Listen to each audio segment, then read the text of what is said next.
மூளையோட வேலையே ஒருத்தனை அடிமையாகிறது தான். ஒருத்தன் நல்லது இருக்குன்னு நம்பினானா அந்த நல்லதை அடையணும்னு நினப்பான். அப்போ தானாகவே அந்த நல்லதை அடையிறது எப்படின்னு யோசிக்க ஆரம்பிப்பான். அதை அடையிறதுக்கான முயற்சி செய்ய ஆரம்பிப்பான். அதே மாதிரி ஒருத்தன் கெட்டது இருக்குன்னு நம்பிட்டானா அந்த கெட்டதுலேருந்து தப்பிக்கிறதுக்காண்டி தான் செயல்படுவான். இப்படி வாழ்க்கையில் கெட்டது இருக்குது நல்லது இருக்குது அப்படின்னு நம்புகிறவன் அடிமையாயிடுவான். அவனுக்கு சுதந்திரமே இருக்காது. அந்த நல்லதை அடையிறதுக்கும் கெட்டதுலேருந்து தப்பிக்கிறதுக்கும் எதை செய்யணுமோ அதை மட்டும்தான் செய்ய முடியும். வேறு அதை தாண்டி எதை பற்றியும் யோசிக்க முடியாது, எதையும் செய்யவும் முடியாது. மூளை இப்படி தான் அவங்கள அடிமையாக்கிறதுக்காண்டி வாழ்க்கையில் பல நல்லது இருக்கிறதாகவும் வாழ்க்கையில் பல கெட்டது இருக்கிறதாகவும் நம்ப வைக்கும். ஆனால் உண்மை என்னென்னா வாழ்க்கையில் நல்லது கெட்டதுன்னு எதுவுமே கிடையாது. எல்லாமே நல்லது தான். வாழ்க்கையில் நீங்கள் நல்லது அப்படின்னு நினைக்கிறேன் மகிழ்ச்சி, வெற்றி, பெருமை இந்த மாதிரியான பாசிட்டிவான விஷயங்கள் உண்மையிலே நல்லது கிடையாது. அதே மாதிரி கெட்டதுன்னு நினைக்கிற வறுமை, அவமானம், தோல்வி இது மாதிரியான நெகட்டிவான விஷயங்கள் கெட்டதும் கிடையாது. வாழ்க்கையில் பாசிட்டிவ், நெகட்டிவ் ரெண்டுமே நல்லது தான். பாசிட்டிவ் நல்லது, நெகட்டிவ் கெட்டது அப்படின்றதே பொய். இந்த பொய்யை எந்த அளவுக்கு நம்புறீங்களோ அந்த அளவுக்கு நீங்கள் வாழ்க்கையில் அடிமையாவீங்க. பாசிட்டிவும் நல்லது, நெகட்டிவும் நல்லது அப்படின்றத புரிஞ்சுக்கிட்டீங்கன்னா இந்த வாழ்க்கையோட அழகை ரசிக்க ஆரம்பிப்பீங்க. இந்த வாழ்க்கையில் அழகு தான் இருக்குது. அதை எப்போ தான் ரசிக்க முடியும்னா பாசிட்டிவும் ரசிக்கணும், நெகட்டிவையும் ரசிக்கணும். நல்லதையும் ரசிக்கணும், கெட்டதையும் ரசிக்கணும். ஒரு ஓவியம் இருக்குது. அந்த ஓவியம் கருப்பு கலர்னாலையும் வெள்ளை கலர்னாலையும் வரையப்பட்டிருக்கு. அந்த ஓவியத்தை பார்க்க வர்ற ஒருத்தனுக்கு கருப்பு கலர்னாலே பிடிக்காது, வெள்ளை கலர்னால் பிடிக்கும். இப்படி மனநிலையில் இருக்கவே அந்த ஓவியத்தை பார்க்கும்போது கருப்பை பார்த்தோன்னே அதை அழிக்கணும், அது இருக்கக்கூடாதுன்னு நினைப்பேன். வெள்ளையை பார்த்தோன்னே அது இன்னும் அதிகரிக்கணும், அது இன்னும் நிறைய இடத்துல இருக்கணும் அப்படின்னு தான் நினைப்பேன். அந்த கருப்பு வெள்ளை இருக்க ஓவியத்தை ரசிக்கவே முடியாது அவனால். ஆனால் கருப்பும் வெள்ளையும் நல்லது தான் அப்படின்னு ரெண்டையுமே சமமாக பார்க்குற ஒருத்தனால தான் அந்த ஓவியத்தை ரசிக்கவே முடியும். அதே மாதிரி தான் வாழ்க்கையிலையும். வாழ்க்கையில் பாசிட்டிவான விஷயங்கள் எல்லாத்தையுமே நல்லதுன்னு நினைக்கிறீங்க, நெகட்டிவ் எல்லாத்தையும் கெட்டதுன்னு நினைக்கிறீங்க. இப்படி நினைக்கும் போது உங்கள் வாழ்க்கையில் நல்லது நடந்துச்சுன்னா அது இன்னமுமே நிறையா கிடைக்கணும் அப்படின்னு நினைப்பீங்க. கெட்டது வந்துச்சுன்னா அந்த கெட்டது நடக்கக்கூடாது அப்படின்னு நினைப்பீங்க. இப்படிலாம் நினைக்கும் போது உங்களால் இந்த வாழ்க்கையை ரசிக்கவே முடியாது. ஒரு விஷயத்தை ரசிக்கணும்னா முதல்ல அதை கவனிக்கணும். ஆனால் நீங்கள் கவனிக்கிறதே கிடையாது. எல்லா நேரமுமே உங்கள் மூளை யோசிச்சுக்கிட்டே இருக்கும். உங்கள் மூளை அமைதியாக இருக்கும்போது தான் உங்களால் கவனிக்கவே முடியும். எல்லா நேரமுமே ஏதோ ஒரு நல்லதை பற்றியோ இல்லை ஏதோ ஒரு கெட்டதை பற்றியோ யோசிச்சுக்கிட்டே இருக்குது. இப்போ ஒரு படத்துக்கு போகிறீங்க. படத்துக்கு போகும்போது படத்தை கவனிக்கணும். அப்போ உங்கள் மூளை அமைதியாக இருக்கணும். அப்போ தான் அதை ரசிக்க முடியும்.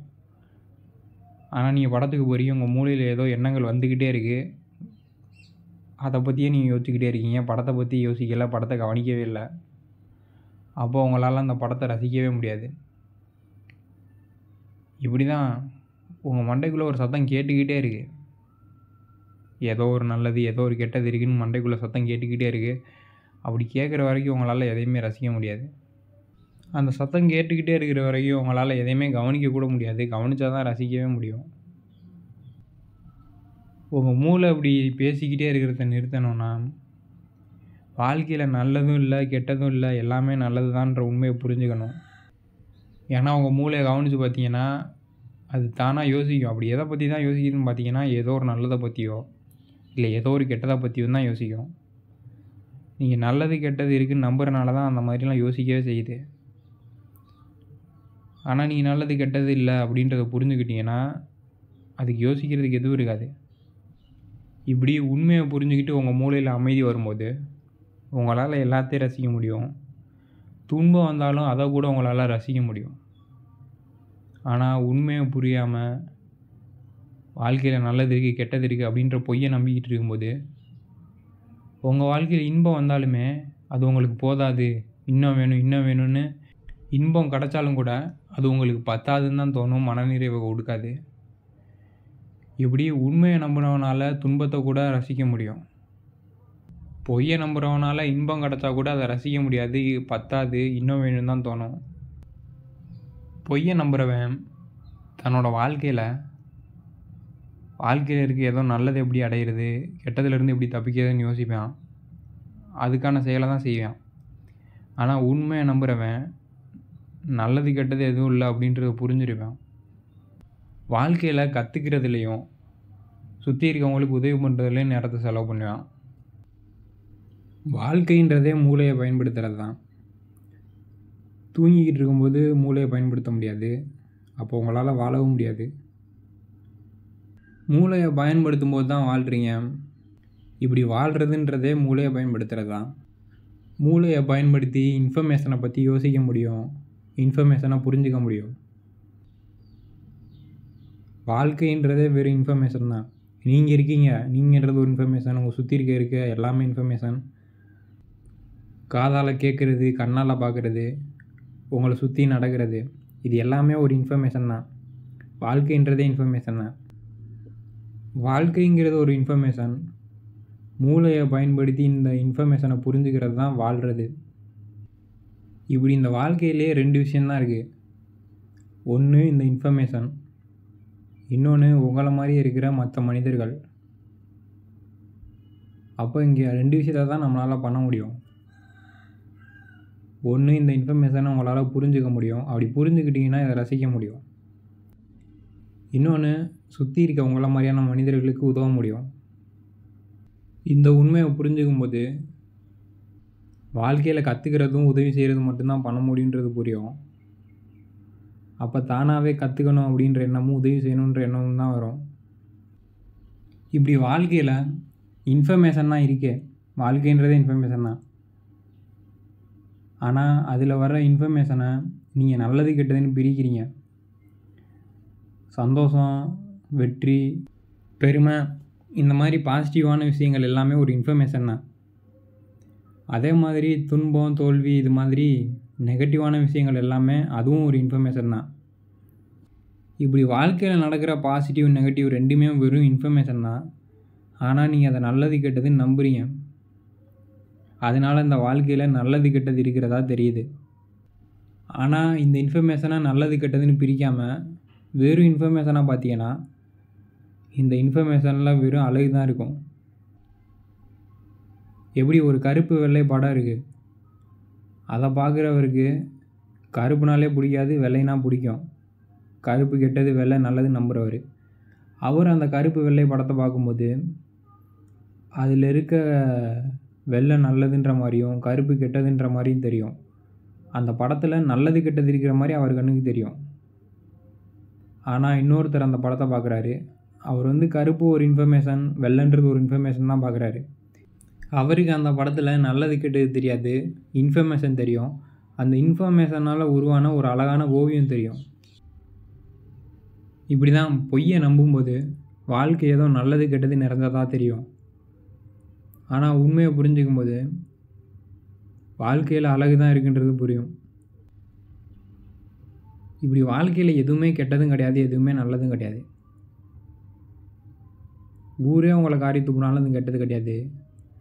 பிச்சைக்காரனாக மாறினீங்கனாலும் கெட்டது கிடையாது. உங்கள் 2 கை 2 கால் விளங்காமல் போனாலும் கெட்டது கிடையாது. உங்கள் குடும்பத்தில் எல்லோரும் செத்துட்டாலும் அது கெட்டது கிடையாது. உலகமே அழிஞ்சாலும் அது கெட்டது கிடையாது. இப்படி எதுவுமே கெட்டது கிடையாது. இது எல்லாமே ஒரு இன்ஃபர்மேஷன் தான்.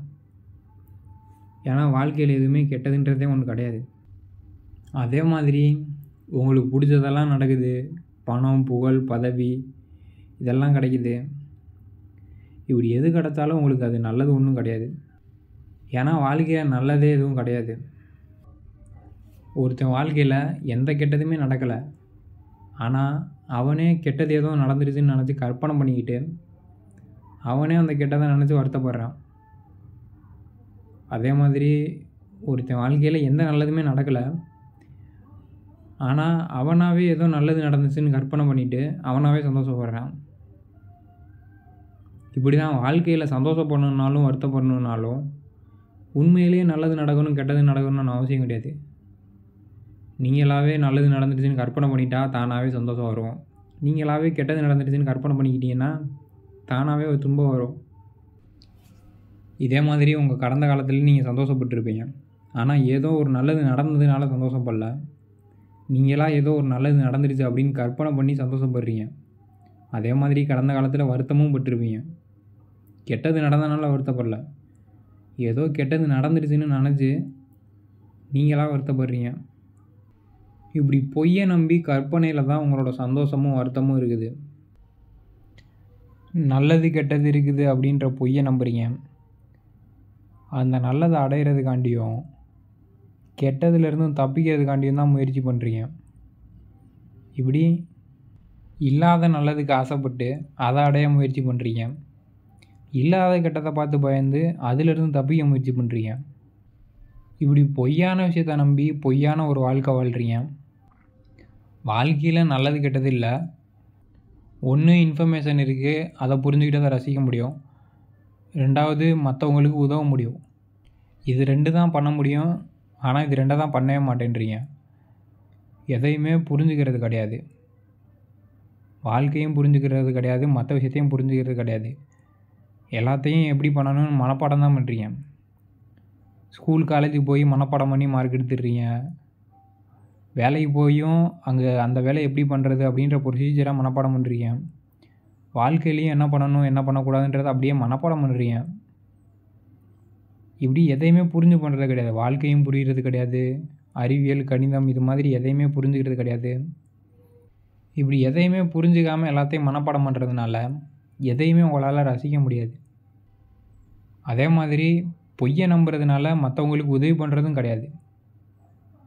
ஏன்னா பொய்யை நம்பும்போது உங்களுக்கு நீங்களே உதவி பண்ணணும்னு நினைக்க மாட்டீங்க.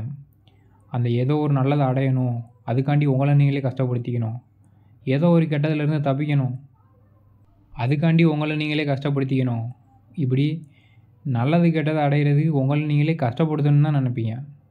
உங்களுக்கு நீங்களே நல்லது பண்ணிக்க கூட உங்களால் முடியாது. அப்புறம் எப்படி அடுத்த ஆளுக்கு நல்லது பண்ணுறதை பற்றி யோசிப்பீங்க? இப்படி நல்லது இருக்குது கெட்டது இருக்குதுன்னு நம்பும்போது நீங்கள் முழுமையாக அடிமையாகிடுவீங்க. அப்போ நல்லதை நோக்கியும் கெட்டதுலேருந்தும் தப்பிக்கிறதுக்கும் தான் செயல்படவே முடியும். உங்களுக்கு என்ன நல்லதோ அதை உங்களுக்கே செய்ய முடியாது. அடுத்தவங்களுக்கு என்ன நல்லதோ அவங்களுக்கும் அதை உதவ முடியாது. ஒரு முழு அடிமையாகவே மாறிடுவீங்க. இப்படி வாழ்க்கையில் பண்ண முடிஞ்சதே புரிஞ்சுக்கிட்டு வாழ்க்கையை ரசிக்கிறதும் மற்றவங்களுக்கு உதவி பண்ணுறதும் தான். ஆனால் பொய்யை நம்பி இது 2 தவிர வாழ்க்கையில் தேவையில்லாத எல்லாத்தையும் பண்ணுறீங்க. உண்மையை புரிஞ்சுக்கிட்டவன் பல விஷயத்த கற்றுக்கிட்டு பல பேருக்கு உதவி பண்ணியான். அவனோட வாழ்க்கை எப்படி இருக்குன்னா அவனும் நல்லா வாழ்வான், அடுத்த ஆளையும் பல பேரை நல்லா வாழ வச்சுருப்பான். ஆனால் பொய்யை நம்புகிறவன் அவனே கஷ்டப்படுத்திக்குவான், அடுத்த ஆளையும் கஷ்டப்படுத்துவான். ஆனால் வாழ்க்கையில் ஏதோ நல்லதை அடைஞ்சிட்டதாகவும் அவனாக கற்பனை பண்ணிக்குவான், ஏதோ கெட்டதுலேருந்து தப்பிச்சதாக அவனாகவே கற்பனை பண்ணிக்குவான். இப்படி பொய்யை நம்பி தன்னைத்தானே கஷ்டப்படுத்திட்டு அடுத்த ஆளையும் கஷ்டப்படுத்திட்டு ஏதோ தனக்குத்தானே நல்லது பண்ணிக்கிட்டதா தன்னைத்தானே ஏமாற்றிக்குவான்.